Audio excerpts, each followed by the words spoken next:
ನೀ ಮಾತಾಡ ನೋಡ್ರಿ. ಹಲೋ ಗಾಯ್ಸ್, ನಾನಿವತ್ತು ಹೇಳು ಟೌನ್ ಪ್ಯಾಲೇಸ್. ಹಾಂ ಹಾಂ ಟೌನ್ ಪ್ಯಾಲೇಸಿಗೆ ಬಂದೀನಿ ಅಂತ ಹೇಳ್ಬೇಕು. ಹಾಂ ಊಟ ಮಾಡಕ್ ಬಂದೀವಿ ಅಂತ ಹೇಳ್ಬೇಕು. ಹಾಂ ದೊಡ್ಡಮ್ಮನ ಕರ್ಕೊಂಡು ಬಂದೀನಿ. ತೋರ್ಸು ದೊಡ್ಡಮ್ಮಗ. ಇಲ್ಲಿ ನೋಡ್ರಿ ನಮ್ಮ ದೊಡ್ಡಮ್ಮ ಅದಾಳ.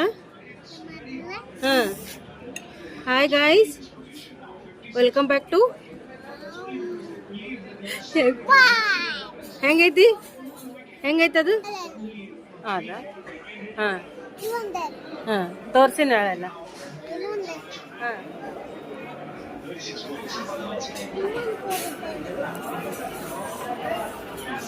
ತೋರಿಸಿದೆ, ಎಲ್ಲರಿಗೂ ತೋರಿಸಿದೆ. ನೆಕ್ಸ್ಟ್ ಒಂದು ಫ್ರೆಂಚ್ ಫ್ರೈಸ್